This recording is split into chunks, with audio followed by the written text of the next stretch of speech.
Mga besh, good evening. So, maraming nagtatanong sa akin dito kung bakit nga naman ahas yung napili mong alagaan. Tumutuklaw yan.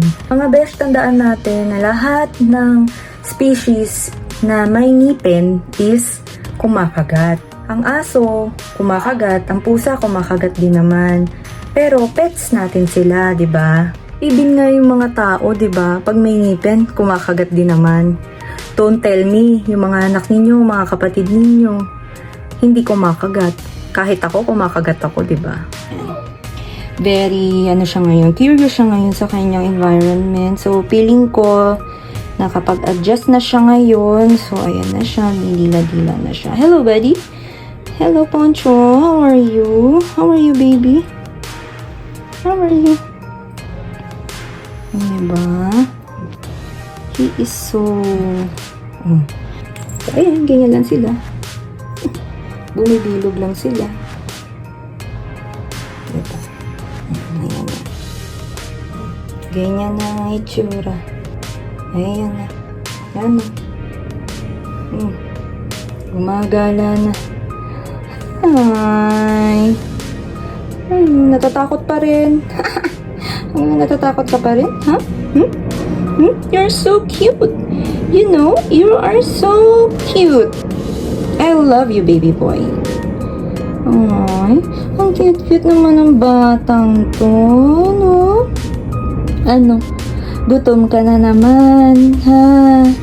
Gutom ka na naman. Sa Sabado ka pa kakain. Ha? Hindi pa pwedeng kumain ngayon kasi busog pa ang Ponchoy.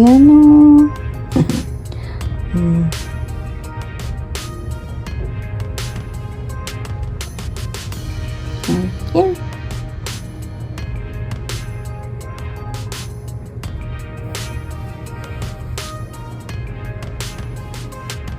Tatakot.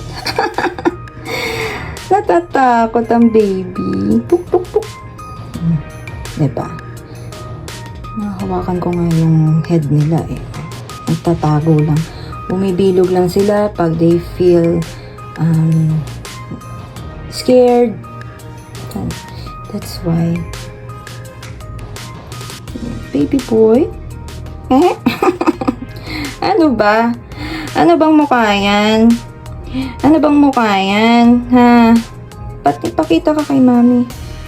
Yan. O ano? Ano na? Ha?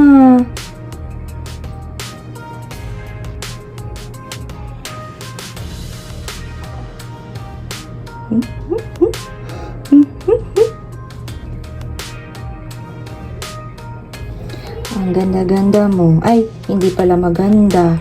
Ang pogi-pogi pala. Ano? Ang pogi-pogi, ano? Busog yarn. Kaya hindi yan masungit.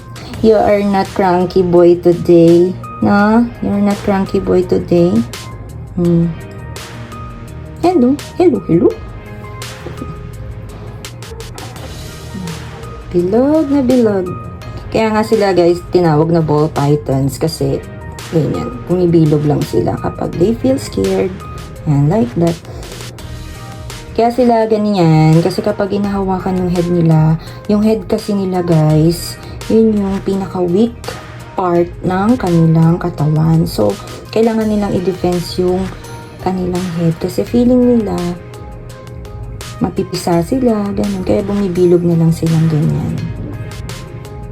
No, baby? No? Namiss mo si mami?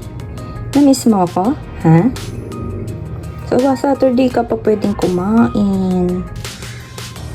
So, yan. Kung sa mga nagtatanong kung venomous to, this is non-venomous ball python snake. They are gentle. So, sa mga nagtatanong po kung natatakot po ba ako, ang sagot po ay hindi. Kasi po bago naman po ako pumasok sa ganitong hobby is pinag-aralan ko naman po muna ang behaviors ng mga ball python. So, thank you for Ma'am Nika kasi dahil sa kanya nagkaroon ako ng lakas ng loob para makapag-alaga ng mga ganitong klaseng reptile, most especially ball pythons.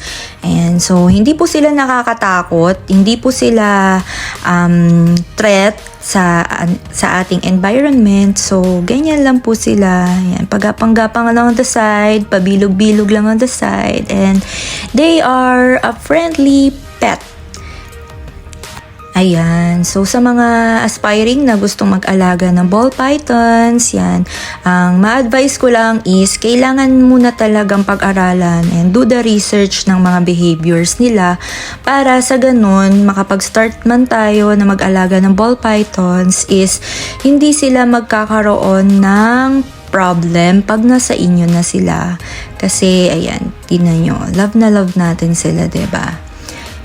So, kailangan, ayun, research lang talaga ng matindi kasi kung talagang seryoso kayo na mag-alaga ng mga ball pythons, sobrang nakaka-addict sila. So, nagbabalak na nga ako na, ayan, tingnan mo, diba? Ang ganda, para sa bracelet. Pwede siyang bracelet. Pwede siyang accessories. So, ulitin ko po sa mga nagbabalak na magkaroon ng ball pythons at maging seryoso talaga sa pag-aalaga ng ball pythons. So, kailangan natin ng matinding research dito kasi hindi sila basta-basta pet lang. Ayan. Nakaka-addict sila actually. Pag malaki-laki na to at meron na tayong ipon again at kuha naman tayo ng female ball python para meron naman siyang kasama. At nagbabalak din ako na mag-breed. Saka isa pa dito sa pag-aalaga ng ball python is dapat legal lahat ng papers mo. Kasi dito sa Pilipinas, hindi naman nakikita ang ball python. So, local sila sa Africa.